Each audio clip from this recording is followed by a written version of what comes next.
On va retrouver notre texte donc d'Élie, spécialement dans 1 Roi, chapitre 18. Nous allons nous lever pour lire la parole de Dieu. Le message, c'est la deuxième partie donc de ce message intitulé « La prière victorieuse d'Élie ».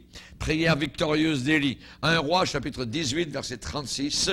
Au moment de la présentation de l'offrande, Élie, le prophète, l'homme de Dieu, le porte-parole, s'avança et déclara, dit, « Éternel, Dieu d'Abraham, d'Isaac et d'Israël, que l'on sache aujourd'hui que tu es Dieu en Israël, que je suis ton serviteur et que j'ai fait toutes ces choses par ta parole. Réponds-moi, Éternel, réponds-moi, afin que ce peuple reconnaisse que c'est toi, Éternel, qui es Dieu, et que c'est toi qui ramènes leur cœur. » Et le feu de l'Éternel tomba, et il consuma l'holocauste, le bois, les pierres et la terre, et il absorba l'eau qui était dans le fossé. Quand tout le peuple vit cela, ils tombèrent sur leur visage et dirent, « C'est l'Éternel qui est Dieu, c'est l'Éternel qui est Dieu. » Saisissez les prophètes de Baal, leur dit Élie, qu'aucun d'eux n'échappe. Et ils les saisirent. Élie les fit descendre au torrent de Kison, où il les égorgea. Amen. Père, nous te bénissons et te glorifions, car nous savons, Seigneur Jésus, que tu es venu sur cette terre, non pas pour que nous soyons égorgés, nous les pécheurs de la terre, mais que toi, tu sois cloué sur une croix, et au milieu de ton sang immaculé, Seigneur, sans tache, non touché par le péché humain, nous te bénissons de l'avoir versé sur la planète Terre, de l'avoir versé, Seigneur, dans nos rivières, dans nos cœurs, dans nos âmes, dans nos villes, dans nos montagnes, dans nos vallées, Seigneur. Nous te remercions, car tu es venu sauver quiconque s'abreuve à la source vive. Nous te demandons, Seigneur Jésus, de bénir cette puissante parole, qu'elle soit un flot de bénédiction, qu'elle apporte l'encouragement, qu'elle apporte la solution, la paix à nos cœurs bien souvent épeurés. Tu es le Dieu vivant, Seigneur. Aide-nous à te prier, aide-nous à apprendre, Seigneur, à bien taper notre chemin au milieu de la jungle de ce monde, que ce chemin étroit de prière ne puisse toujours nous amener dans notre chambre intérieure, là où nous plierons les genoux, là où Dieu le Père voit et se trouve, là où nous pouvons pleurer, là où nous pouvons chanter, là où nous pouvons te parler librement, Seigneur. Aide-nous, Seigneur Jésus, afin que les ronces ne poussent pas sur notre chemin, afin que les mauvaises herbes ne poussent pas, mais que chaque jour nous puissions taper ce chemin de prière, chaque jour au rendez-vous, car toi tu es fidèle à ce rendez-vous, Seigneur. Que demain, Seigneur, tu sois encore là, mais que nous y soyons aussi, que tu ne trouves pas la place vide là où nous devons être au rendez-vous, comme quand tu es venu rencontrer Adam et Ève. Ils n'étaient plus à ce rendez-vous à cause du péché, à cause de la honte maintenant qu'ils avaient. Seigneur, garde-nous de cela, que nous puissions toujours être là, présents. Et quand tu es là, Seigneur, dans ce lieu de prière, eh bien, tu nous parles, tu nous consoles. Tu l'as dit toi-même, invoque-moi au jour de la détresse. Je te répondrai et tu me glorifieras. Merci, Seigneur. Merci pour ta fidélité. Oh, qu'elle est grande, cette fidélité. Béni soit ton nom, Père, au nom de Jésus. Amen. Et tout le peuple dit Amen. Amen. Gloire à Dieu. Faites vous asseoir, frères et sœurs. Alléluia. Gloire à Dieu. La prière victorieuse d'Élie. Nous avons vu ce matin, donc, comment était la prière d'Élie. Une prière précise qui s'attendait évidemment donc à des résultats. Et il a prié en disant que l'on sache aujourd'hui que tu es Dieu en Israël. Nous pouvons dire la même chose pour notre pays, pour notre région, pour nos familles qui ne sont pas sauvées. Seigneur, qu'ils sachent que tu es Dieu. Qu'ils sachent que tu es Dieu, qu'ils sachent que tu agisses.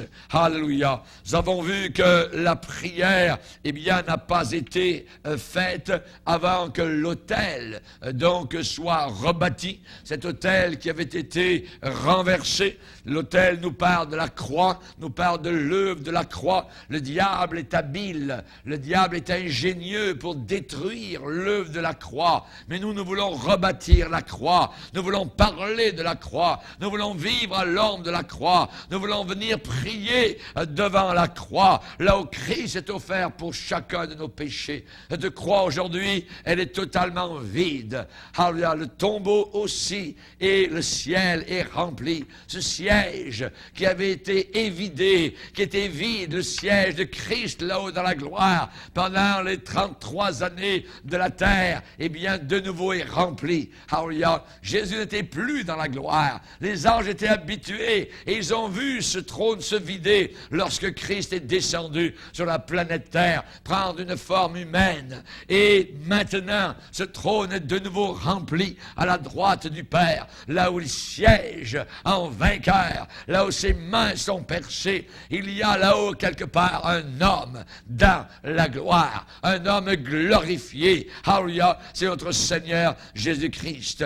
Continuons à relever l'œuvre de la croix. Nous voyons aussi que le fossé, eh bien, avait été creusé par Élie avant que le feu ne tombe. Ce fossé nous parle de séparation. Ce fossé nous parle de sanctification réelle et constante. Amen. Alléluia, gloire au Seigneur. Il y avait ce taureau, on en a parlé, qui a été coupé par morceaux. Et ensuite, Élie s'est mis à prier. Il a prié une prière assez courte par rapport aux faux prophètes qui ont prié depuis le matin jusqu'à midi et ensuite se sont fait ils en sont coupés des coupures selon leur coutume païenne, leur sang a coulé, mais il n'y a pas eu de réponse. Alors Élie, là, au moment de la présentation de l'offrande, s'est avancé, disant d'une certaine manière, ça suffit, vous avez assez prié, il n'y a pas eu de réponse, maintenant c'est à mon tour. Et Élie était sûr de son coup. Il était certain de la réponse de Dieu parce qu'il avait parlé au Seigneur. Et il avait fait tout ce qu'il avait fait sur la parole de Dieu. C'est-à-dire que Dieu l'avait parlé et Dieu lui avait demandé de défier donc les faux prophètes, et d'aller sur la montagne du Carmel, le lieu du rassemblement, là où le feu de Dieu devait descendre. Amen. Et pour nous spécialement, il y a un lieu particulier où le feu de Dieu est descendu et doit encore descendre, c'est la chambre haute. Amen. Rappelez-vous, Actes chapitre 2, tous ensemble dans la prière, et tout réveil spirituel ne vient que par la prière constante, persévérante, qui a été faite régulièrement pour demander que le Seigneur envoie ses bénédictions et son Saint-Esprit. Et vous savez que le jour de la Pentecôte, eh bien, des langues de feu, amen, sont tombées sur ses disciples. Ils ont été transformés littéralement. Ils ont été baptisés, remplis, plongés dans le Saint-Esprit, immergés. Et ces gens qui étaient peureux auparavant, ces gens qui tremblaient devant les païens et devant les autorités religieuses diaboliques, eh bien, ces gens-là, maintenant, sortent. Ils défont, évidemment, toutes les barrures des portes.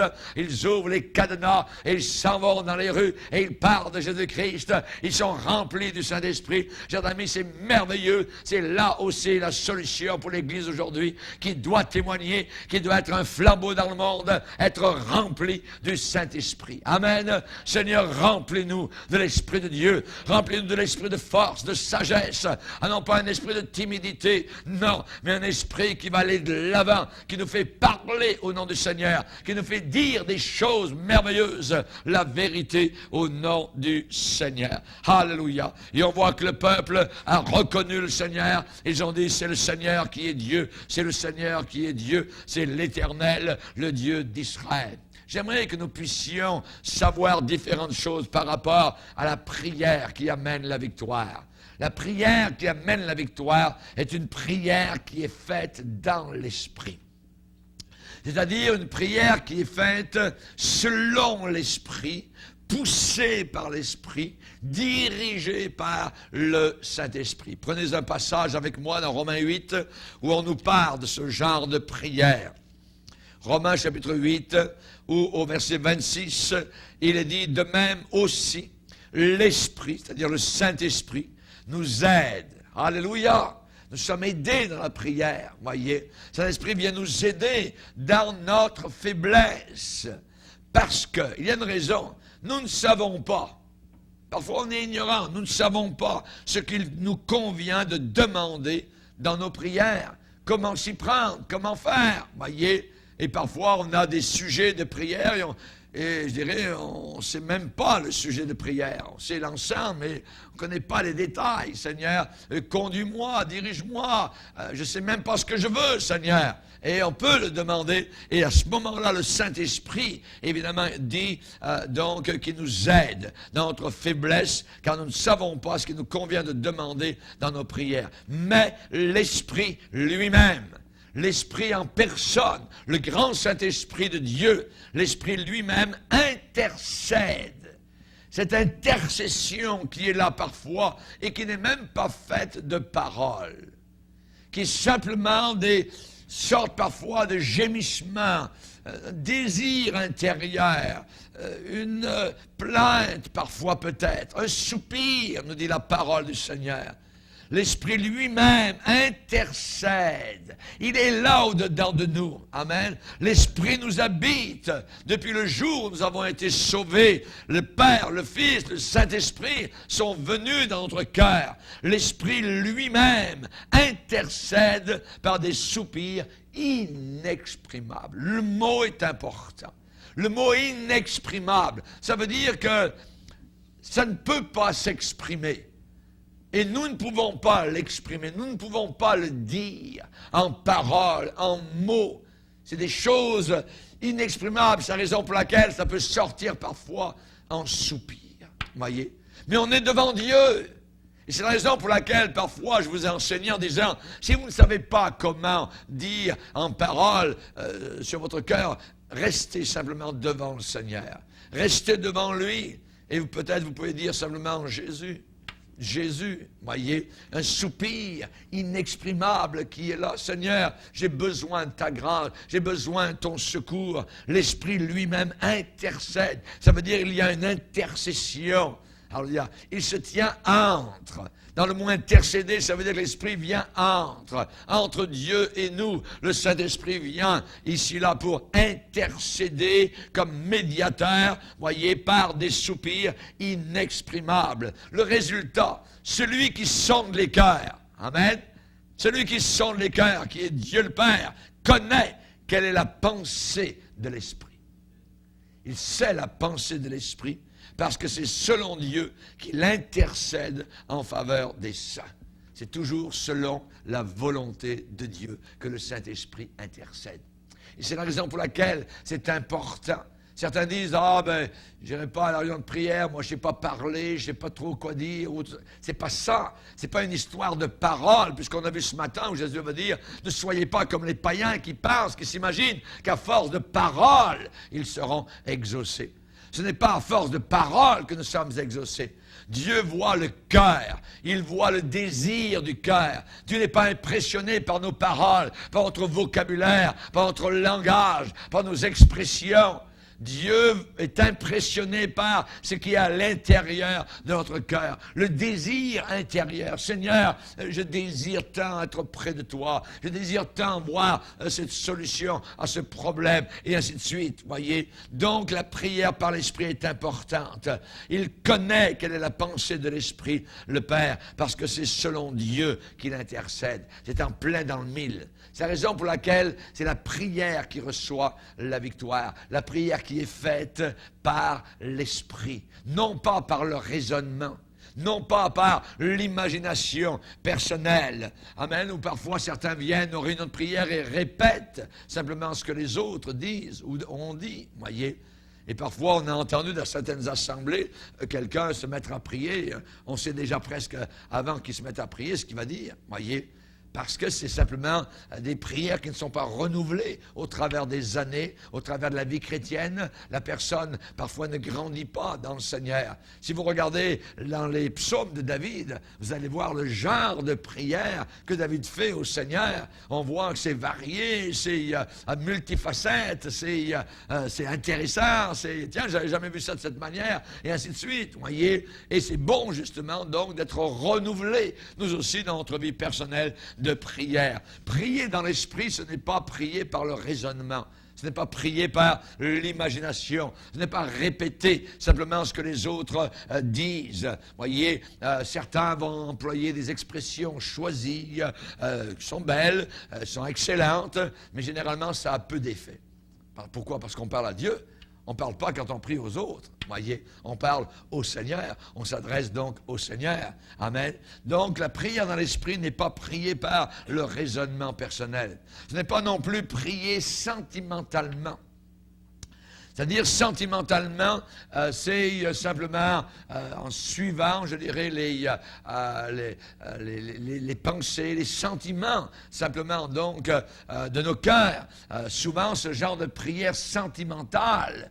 Et par exemple, l'Église catholique romaine est une Église remplie, je dirais, de feeling comme cela, sentimental. Vous voyez, on ne peut pas parler à Dieu, on va parler à sa mère avant, tout ça. La maman comprend, tout ça, mais le père, lui, est méchant, donc il faut passer par la maman, ainsi de suite. On a été habitués à ce sentimentalisme, vous voyez, qui est totalement une erreur, voyez, et une fausse doctrine. Et nous ne voulons pas tomber dans ce genre de choses-là. Ne soyez pas comme les païens, dit Jésus. Ne soyez pas comme les païens. Les païens sont des sentimentalistes, voyez. Et nous ne voulons pas être comme cela. Nous voulons prier par l'Esprit, avec le Saint-Esprit. Nous voulons prier avec foi. Nous voulons prier avec persévérance, voyez. Cette prière dans l'Esprit, c'est celle qui a la victoire. C'est ce genre de prière qui a la victoire. Amen. Paul va dire aux Éphésiens, après avoir décrit toute l'armure du chrétien, en parlant du casque, en parlant de l'épée, de l'Esprit, qui est la parole de Dieu, il va ajouter, faites-en tout temps par l'Esprit, par le Saint-Esprit, toutes sortes de prières et de supplications. Toutes sortes, voyez, allez-y, par l'Esprit, par le Saint-Esprit. Et c'est la raison, ça change toute l'affaire. Notre vie de prière peut être révolutionnée car nous cherchons le Seigneur avec le Saint-Esprit. On va lire un autre passage dans Jude. Jude,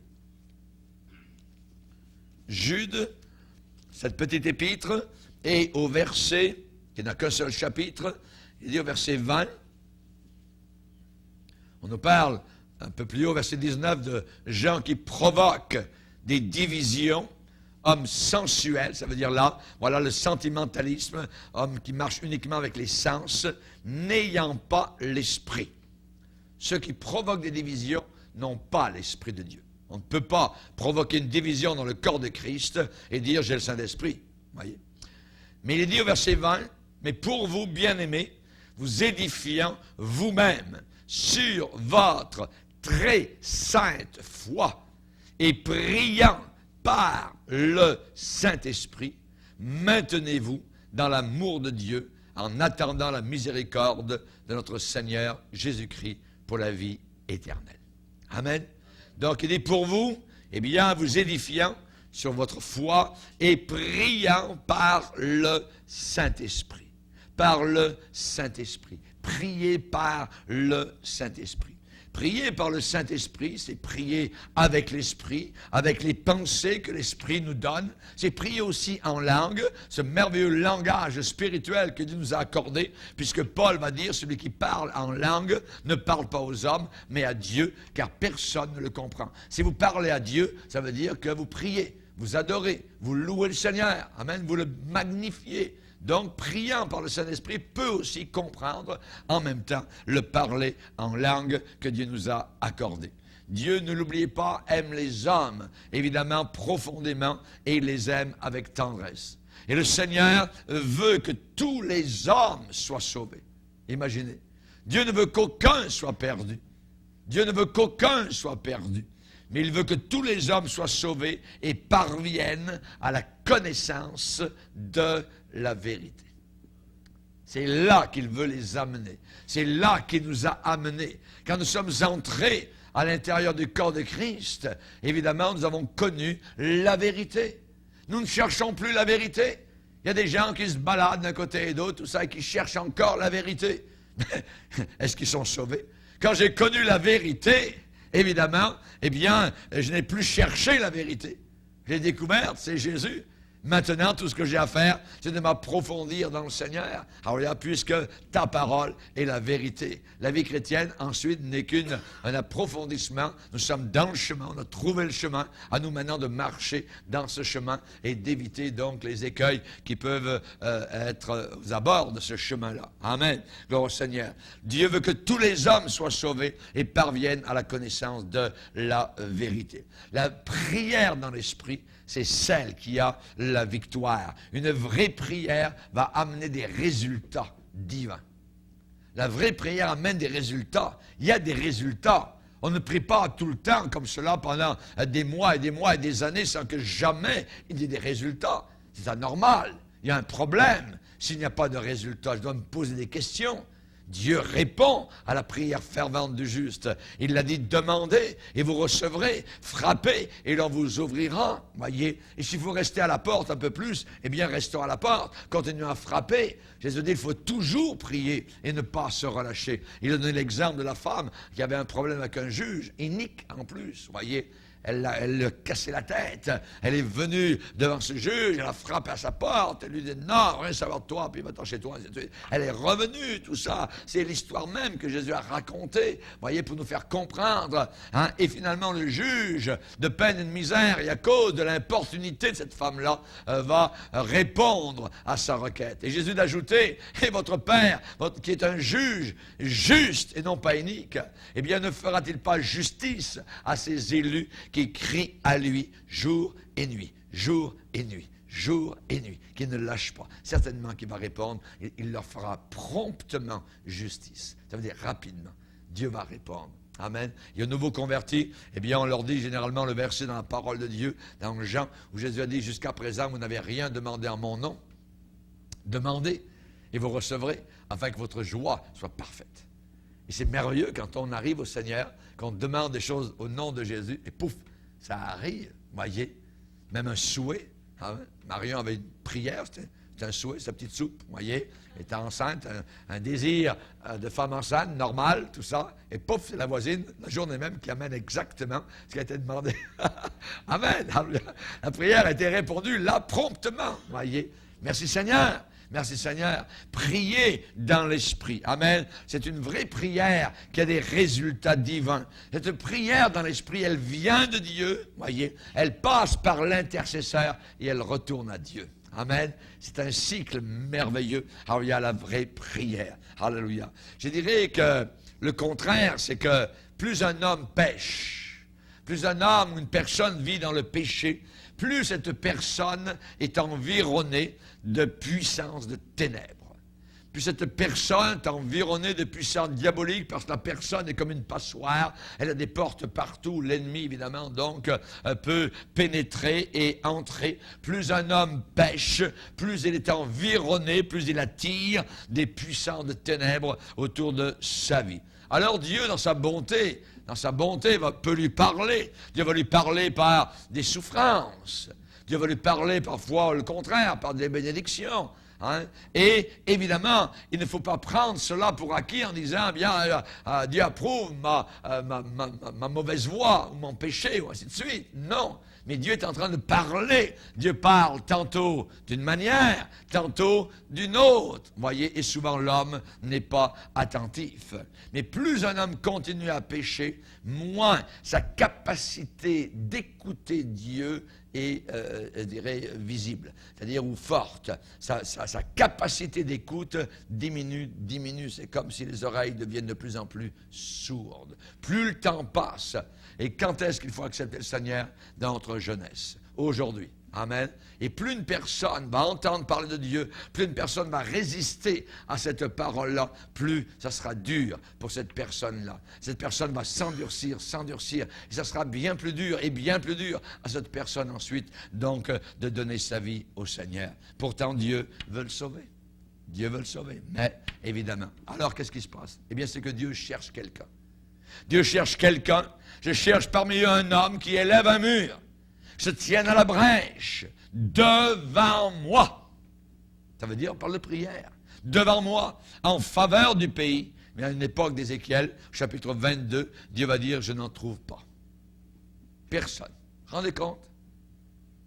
De haut, en bas, d'est en ouest, en Israël, au temps d'Ézéchiel, chapitre 22, Dieu cherche un intercesseur et ne trouve personne.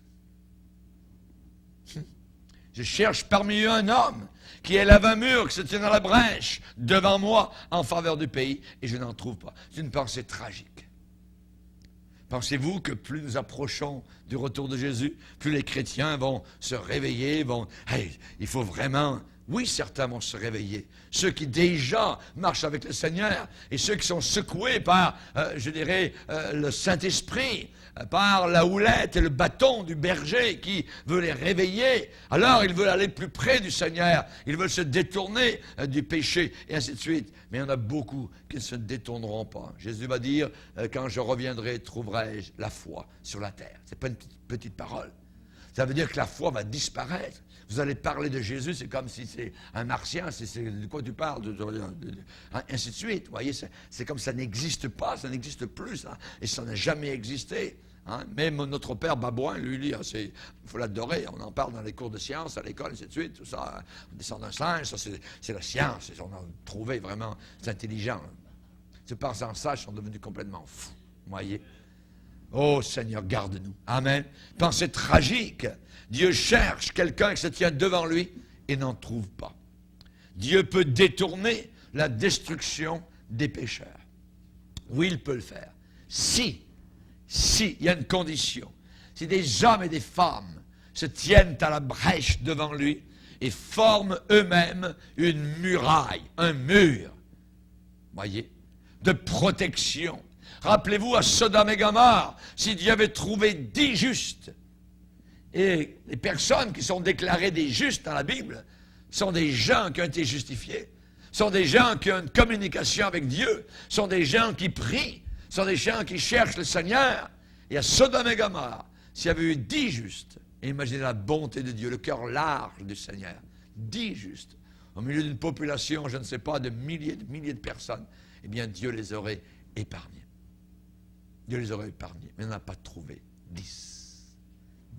Imaginez. Alors on voit combien, je dirais, l'enjeu est très important.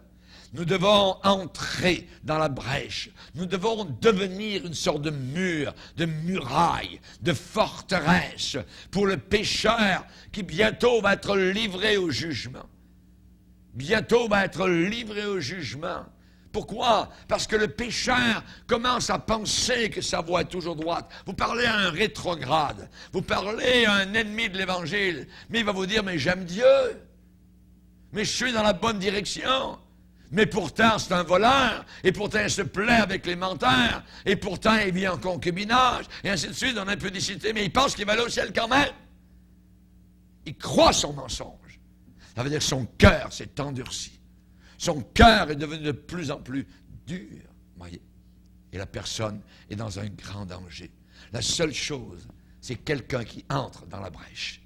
Quelqu'un qui devient un mur, se tient devant Dieu. Soyez un canal. Le Saint-Esprit va commencer à soupirer par l'intercesseur. On va prier pour le pécheur. Et il va y avoir une réaction chez le pécheur. Chez le pécheur. Un jeune homme qui était dans la drague vient vers sa mère, une femme de prière, et dit « Arrête de prier, tu me troubles tout le temps. » Les autres, quand ils prennent la drogue, ça fait de l'effet, moi, ça ne fait même plus d'effet. Arrête de prier pour moi. Je connais cette mère. Voyez. Chers amis, nous avons besoin de prier. Quand nous prions, nous troublons les pécheurs. Il y a un effet à la prière. C'est spirituel, c'est invisible. Le pécheur commence à être troublé. Pourquoi? Parce que des torrents de lumière commencent à pénétrer dans ces ténèbres, là où se trouve le pécheur. Il faut prendre le temps, pas 5 minutes. Il faut prendre le temps. Il faut être devant le Seigneur. Dans Ésaïe 59, il est dit que l'Éternel voit d'un regard indigné qu'il n'y a personne. Personne qui prie. Personne qui se tienne à la brèche. Pouvons-nous nous poser la question, si toute l'Église était comme moi, comment serait mon Église? Comme moi. Comme je suis véritablement. Il est dit que dans le livre des Proverbes, un homme est exactement comme il est dans son cœur. Si toute l'Église était comme moi je sais très bien ce que je suis. À l'intérieur, regardez le fond de votre cœur, vous allez y voir l'enfer. Chers amis, nous avons besoin de prier, nous avons besoin de piété. De piété. Dieu cherche un homme pieux. Dans le psaume 4, il est dit, l'Éternel s'est choisi un homme pieux. Un homme pieux, la piété est très importante. L'apôtre Pierre nous parle de la destruction de la terre avec les éléments enflammés que Dieu va provoquer dans son jugement et dans sa colère. Eh bien, à cause de cela, Pierre va déclarer, puis donc que toutes ces choses doivent se dissoudre. Quelle ne devez-vous pas être par la sainteté de la conduite et par la piété? Être pieux. Être des gens pieux. J'ai été touché un jour, j'étais à Chicago, je prêchais la parole de Dieu. Et un matin, il y a quelqu'un qui conduisait les chants et qui a dit, il parle de sa femme, de son épouse. Il dit, vous connaissez ma femme dans l'église, elle est très active, tout ça, elle était en toutes sortes de choses, d'école du dimanche, et ainsi de suite. Il dit, ma femme est une femme pieuse. J'ai dit, ouais, pas souvent qu'on entend ça. Un mari qui parle de sa femme et qui dit, ma femme est une femme pieuse. Il le dit à qui veut l'entendre. Ça veut dire qu'elle l'était. Elle était une femme pieuse. Nous avons besoin d'être pieux dans le monde dans lequel nous sommes. Le Seigneur a fait un reproche. Il dit, je cherchais un homme, je n'en trouve pas. Je cherchais un homme, je n'en trouve pas. Il veut des gens pieux, voyez. Il veut des gens, non pas qui travaillent beaucoup d'un côté et d'autre. On peut, je dirais, faire des belles choses, mais il y a beaucoup de gens qui ne prient pas. Qui ne prient pas. Et dans notre église, vous allez entendre le pasteur parler de la prière. Pas seulement parce que j'aime la prière, mais je sais que si ensemble, nous nous mettons dans la prière, nous formons un chaînon, chacun est son chaînon de prière, une chaîne forte, nous aurons de grandes victoires dans l'Église, dans nos familles, dans nos santé, dans nos finances, dans notre futur, ce que Dieu a pour nous particulièrement, si on se met ensemble. Hallelujah. C'est très important, car Jésus a dit, si deux d'entre vous s'accordent, s'enchaînent dans la prière pour demander une chose quelconque en mon nom, cette chose leur sera accordée. L'accord sur la terre amène l'accord dans le ciel. Amen. Hallelujah. Que Dieu soit glorifié. Amen. Ne désespérons pas. Ne désespérons pas. Un frère me parlait dernièrement, il me disait, pasteur, qu'est-ce que je peux faire? Mon fils a été élevé dans l'école du dimanche. Aujourd'hui, il ne suit plus du tout, évidemment, le Seigneur. Il vit en concubinage. Ils ont des enfants. Nous sommes grands-parents, moi et mon épouse. Et dernièrement, alors que nous, on était avec les petits-enfants qu'on aime beaucoup, de temps en temps, ils nous les laissent à la maison et on a des bons moments. Et on leur apprend à aimer Jésus. On leur parle de Jésus à table. On leur apprend à faire les grâces. Et mon fils, qui a été élevé à l'école dimanche, m'a dit, papa, maman, je ne veux plus amener mes enfants chez vous si vous leur apprenez les choses de la Bible. Quelle désespérance! Quelle méchanceté! Voyez? Que pouvons-nous faire devant cela? Il n'y a qu'une solution, une contre-attaque. Ne pas accepter cela. Et se mettre dans la prière et dire, Seigneur, cet homme, aujourd'hui, qui a déjà été enfant, a entendu ta parole. Peut-être qu'il n'a jamais accepté le Seigneur. À l'école de dimanche, nous parlons des petits inconvertis. Vous voyez? Ah oui, ils connaissent l'histoire de la Bible et tout ça, mais leur cœur, tant qu'il n'est pas touché par la conviction de péché, sont des inconvertis. Et ils ont besoin d'être sauvés eux aussi. Et s'ils grandissent, et si nous pensons qu'ils sont sauvés parce qu'ils vont à l'école de dimanche, nous nous trompons. Un jour, dans une église où nous étions pasteurs au Nouveau-Brunswick, une nuit, un vendredi soir ou un samedi dans la nuit, je ne me rappelle plus exactement, un jeune homme revenait des danseuses nues et sa voiture a un accident et il est mort là tout seul, en pleine nuit, en revenant des gogos. Sa mère était épleurée, évidemment, en apprenant la mort de son fils, a dit, mais il était chrétien, il est déjà allé à l'école du dimanche quand il était petit. Évidemment, on ne veut pas embarquer dans des controverses dans ces moments-là qui sont très difficiles à passer, mais on ne peut pas accepter ça. C'est une très mauvaise entrée dans l'éternité. Vous arrivez d'un lieu infernal et vous rentrez dans l'enfer. Est-ce que la personne a eu le temps de se repentir? Nous ne savons pas. Mais il y a beaucoup qui ont entendu parler du Seigneur et qui sont en enfer, aujourd'hui déjà, et qui crient pour l'éternité. Que Dieu nous aide à nous de prier, de prendre la prière au sérieux, de chercher le Seigneur, nous mettre à prier par l'Esprit, dans l'Esprit. Si c'est en murmurant, Anne, quand elle priait, vue de l'extérieur, l'homme de Dieu a pensé qu'elle était saoule, parce qu'il voyait juste ses lèvres bouger. C'est comme une femme saoule. Il se trompait. C'est une femme qui souffrait dans le cœur. Elle demandait un enfant, elle était stérile. Elle priait pour un enfant. Elle a dit, Seigneur, je vais l'appeler Samuel. Donné de Dieu si tu me l'accordes. Je suis stérile, je n'ai pas d'enfant. Elle priait, elle murmurait. Elle marmonnait simplement. C'était une prière. Même si les décibels extérieurement de sa voix n'étaient pas fortes, mais je pense que ça criait là-haut devant le trône de Dieu. Dieu a entendu, vous savez la suite, Dieu a répondu. Dieu a donné Samuel, un grand homme de Dieu. Chers amis, tous les grands mouvements de réveil ont commencé par la prière selon l'Esprit. Nous sommes dans un mouvement de réveil. L'Église évangélique n'est pas d'aujourd'hui, ça fait 2000 ans qu'elle existe. L'Église de l'Évangile, elle a commencé par un réveil, par une réunion de 10 jours de prière, d'intercession. Et au bout de 10 jours, le réveil est arrivé. Alléluia. Saint-Esprit est tombé. Ils sont sortis, ils ont évangélisé, ils ont parlé avec autorité. Les païens, les religieux, ils ont reconnu pour avoir été avec Jésus. On essayait de les arrêter, on les a mis en prison. Les anges venaient ouvrir les portes de prison et leur disaient, continuez à prêcher l'évangile, ne vous arrêtez pas. Des milliers de personnes sont venues au Seigneur. On a besoin de ces mouvements du Saint-Esprit. Nous sommes en train de mourir. Si Dieu ne vient pas à notre aide, que Dieu nous aide à trouver des intercesseurs, des gens qui vont prier. Chers amis, le Seigneur a dit, vous n'avez pas parce que vous ne demandez pas. Et vous demandez, mais vous ne recevez pas parce que vous demandez mal dans le but de satisfaire vos passions. Seigneur, ramène nos captifs.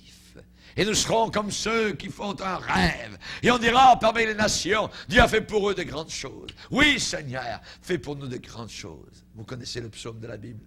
Amen. Nous étions comme ceux qui font un rêve. Ramène nos captifs. Nous avons des captifs dans nos familles. Nous avons des bien-aimés. Nous avons des enfants. Nous avons des parents. Nous avons des grands-parents. Nous avons des petits-enfants. Alléluia. Prions pour eux. Ne lâchons pas. Voyez, n'abandonnons pas. Nous avons parfois des témoignages que nous entendons, mais ce sont des témoignages sans force. Parfois, il y a des gens qui chantent, oui, mais sans vivacité. Oui, il y a des gens qui ont une vie spirituelle, mais sans énergie, parce que ces gens ne prient pas suffisamment. Ils ne prient pas, voyez. Ou alors ils prient mal. Le péché doit partir et le réveil va venir. Si mon peuple, sur qui est invoqué mon nom, s'humilie, prie, cherche ma face, se détourne de ses mauvaises voies, et m'invoque de tout son cœur, j'entendrai Dieu des cieux, je répondrai et je guérirai. Amen. Je guérirai, a dit le Seigneur. Il cherche, il attend que nous puissions plier nos genoux. Alléluia. Que le Seigneur puisse ramener les gens au bon sens. J'aimerais vous donner une belle promesse dans la parole de Dieu, dans le prophète Jérémie. Dans le prophète Jérémie, Ésaïe, Jérémie, chapitre 30, attendez. Est-ce que c'est 30? Je me suis trompé. C'est une promesse merveilleuse que j'ai donnée encore dernièrement à quelqu'un. Je ne sais pas, dans Ézéchiel. Là. Voilà, 31. OK.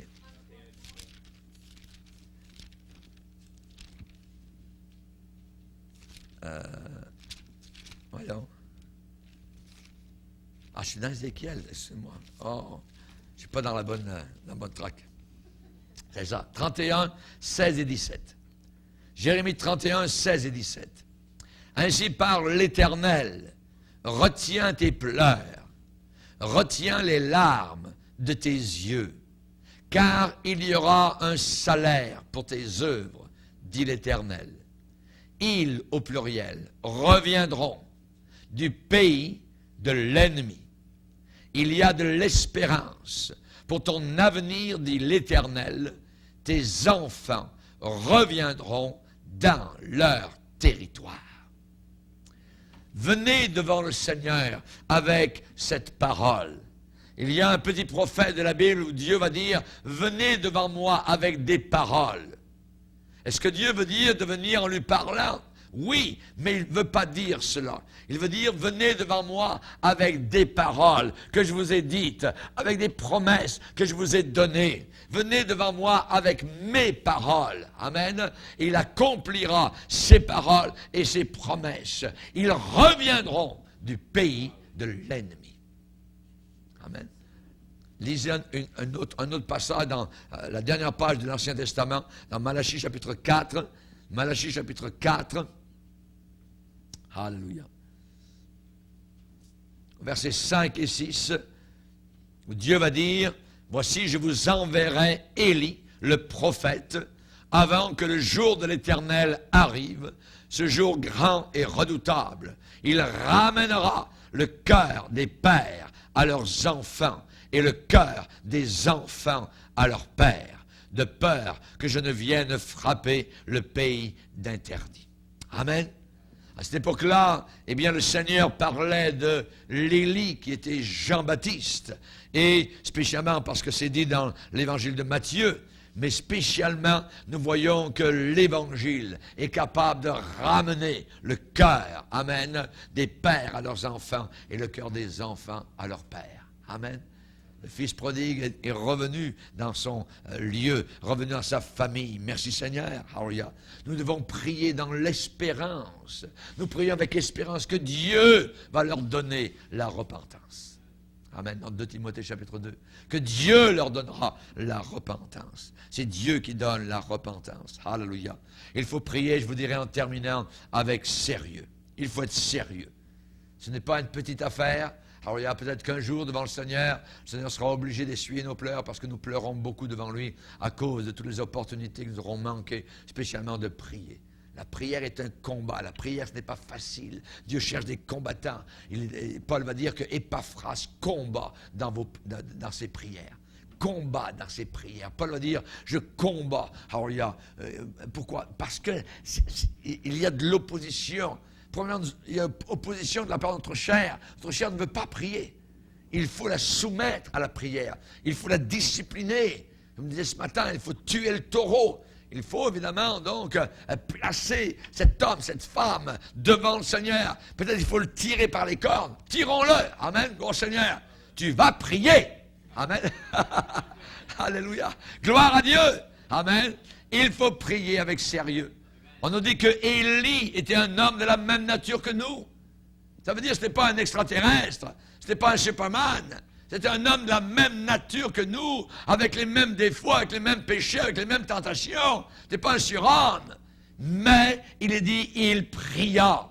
Il était reconnu pour prier, un homme de prière. Et Jacques va dire, la prière fervente du juste a une grande efficace, grande puissance. Grande efficacité. Je dirais avant tout, Dieu n'écoute pas les paroles de nos prières.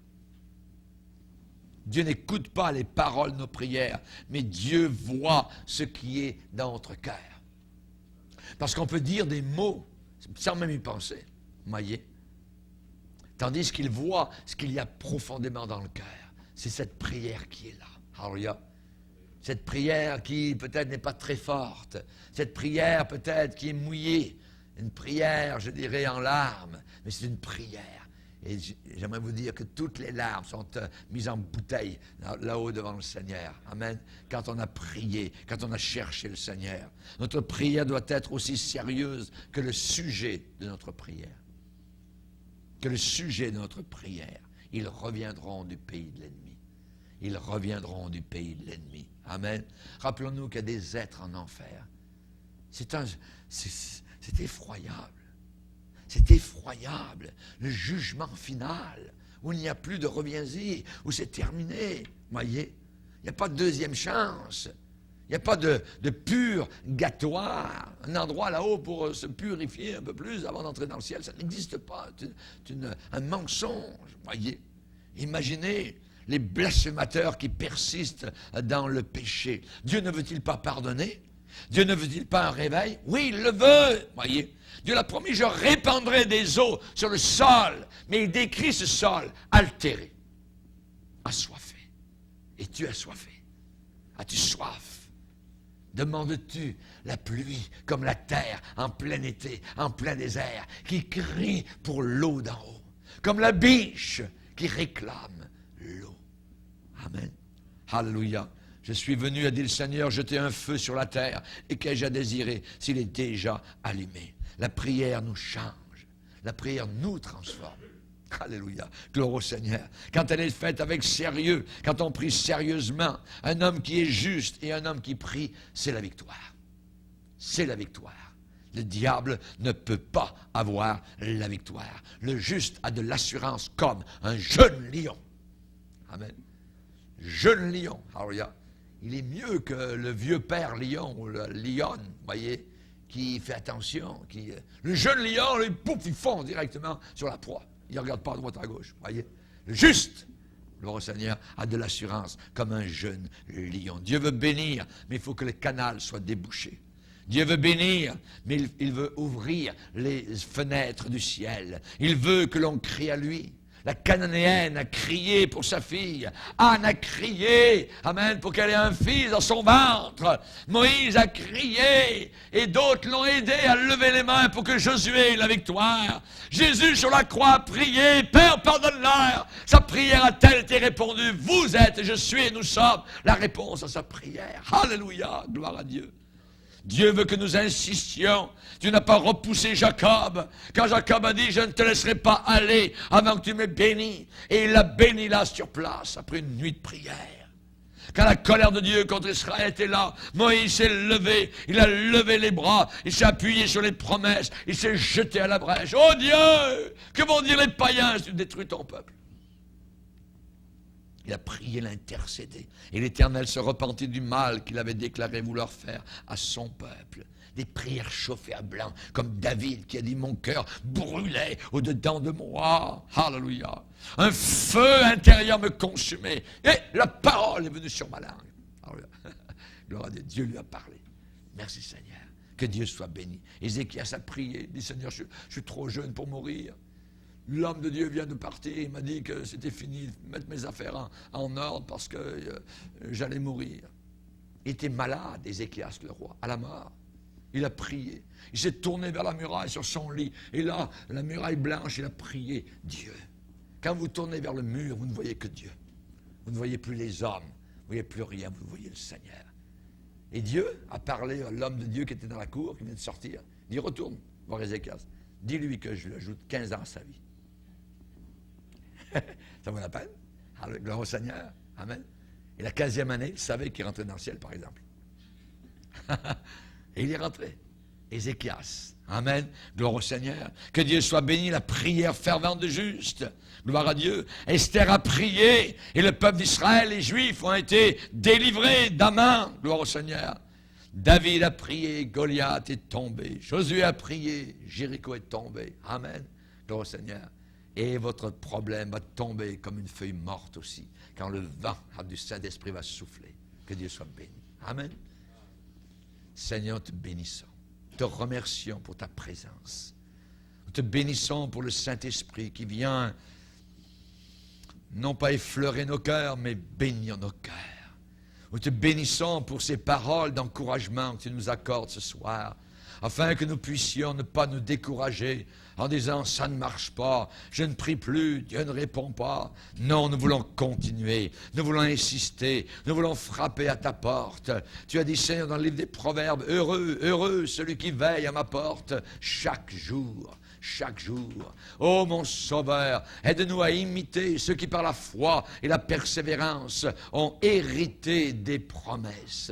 Alléluia. Oh mon Sauveur, nous avons nos captifs à qui nous pensons et pour lesquels nous prions et parfois nous nous décourageons. Seigneur, aide-nous à reprendre le collier de la prière, aide-nous à remettre nos mains sur le manchon de l'intercession, Seigneur. Alléluia, que nous puissions charrier, que nous puissions travailler dans le champ de la prière et de l'intercession, et nous verrons les résultats. Aide-nous à nous placer tous ensemble, Seigneur. Alléluia, dans la prière, et nous verrons, Seigneur Jésus, ton œuvre progresser, ton œuvre aller de l'avant, les pécheurs convertis, des âmes sauvées et des corps délivrés, guéris. Merci, Seigneur. Au nom de Jésus, Amen. Et tout le peuple dit Amen. Gloire à Dieu.